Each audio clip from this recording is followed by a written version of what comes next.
Hello, and welcome to the first of what I'm hoping will be a many-part series on music, gear, and just musicianship in general.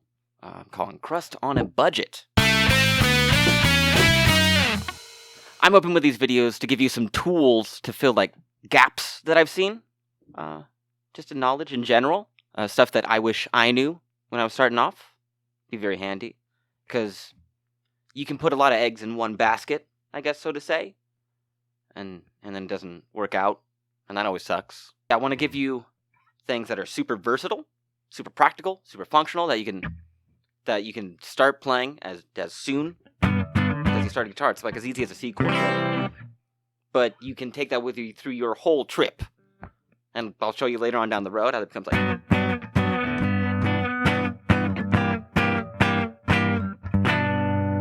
like super versatile. Super fun. It'll be work, but you will learn. You will be able to play everything. You're probably wondering how this, though very pretty, quite simple little, how that could help you play everything. Calm down. It contains kind of every chord you need to comp and just participate in music. It's nice. I'll show you down the road later on how even this chord, you're like, okay, I can use it. Like everyone knows F sharp over D. Not everyone knows F sharp over D, but you know what I mean. But then you becomes the major 7 with the same finger pattern. But enough about later on stuff. Let's go over the riff.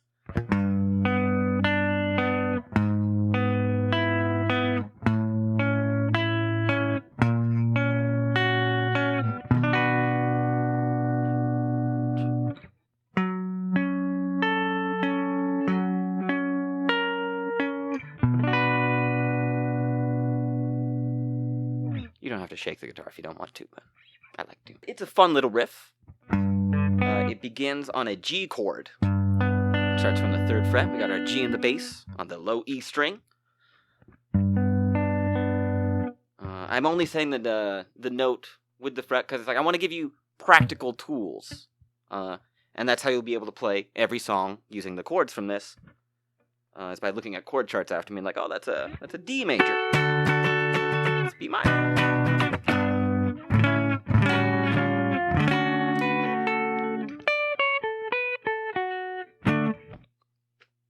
Easy peasy because you get practical tools. So, sorry, back to the riff. From the 3rd fret, this G is the 3rd fret on the low E string. The 4th fret on the G string. And then the 3rd fret on the B.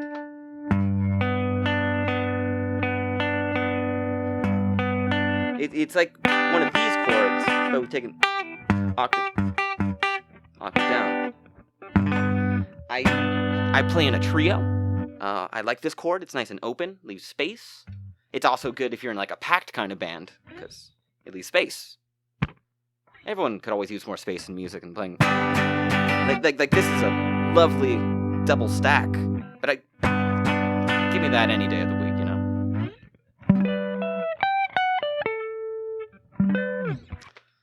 So anyway. 3, 4, 3. And then we're going to go up to this 4. And then we're using all these same strings. So the E. No other string is played until the end. Because I want to show you some basses on the E string, so then you can play chords like that too. Yeah, like butter. You got to learn them. That's a trick. So go 3, 4, 2 on our low E, G, and B string. And I guess if you're really starting out, I'll go a little slower. It's the big string, and then the 4th from the low, and then the 5th from the low. Those 3 strings are on. That's it. 3, 4, 3, 4, 4, 5, A, 5, 6, 5, 6, 6, 7, 7, 7, 7. And like you could just practice that part of the riff too, and it's fine, and it's great, it's dandy, and you got a major chord right there, so anytime you see on a chord chart, major, you got it. And anytime you see the little M, that's a minor chord, you got it. And basically the only thing you'd have to change is the 5. Everything else is just color, that we'll cover in different stuff, but these shapes, you can stack more texture and tone on them. But learning them early on is really, really helpful. So when you have time to practice putting more texture on things, they're there. Always waiting. The final part of the riff, the turnaround, I like to call it, has this beautiful F sharp minor, and then it turns into an F sharp major, which is a fun little prelude on how these chords are fun for learning music theory and whatnot. It's just 3 strings, but there's different ones. They're the A string, the D string, and the B string. And then both the chords use only those 3 strings. And then back to B minor, 7s. 7s all the way down. But only on these 3 strings. The little fun prelude, we can just move with that same like hand pattern. We can make a beautiful like minor 7. Just right there at our fingertips, just from learning these simple chords, understanding how they interact. It's great, great. So let's go over that again. I don't know. 3, 4, 5, 6, 7, 9.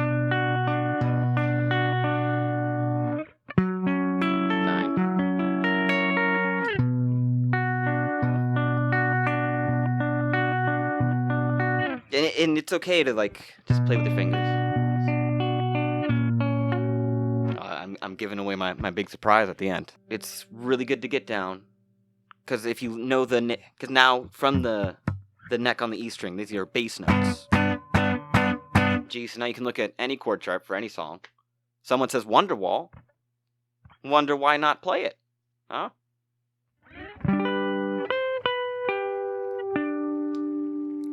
My studio audience is awful. Okay, so 3, 4, 3, 4, 4, 5, 5, 6, 5, 6, 6, 7, 7, 7, 7. Okay. 3, 4, 3, 4, 4, 5, 5, 6, 5, 6, 6, 7, 7, 7, 7. Then this chord is 9, 11, 10, 9, 11, 11. 11, 11. Make a wish on that chord. Hey. So now we have this chord just patterned under our fingers. Pretty solid. But what if I want to like play with a pick? I can't do that. Well, that's where the other step comes in. And it's tricky to learn. It's hard, but once again, it's a practical skill that will be with you through however long you choose to play music for, you'll be happy you have these skills. A form of muting with your left hand, if you know, like palm muting, but with your left hand. I was a bassist for a number of years. Not reformed, I still participate in the activity from time to time, but what I'm asking you to do is if we want to give some zip, zazz, some pep, because it's amazing how the same progression.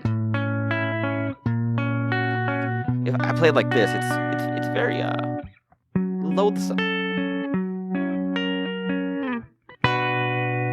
So sad. But if I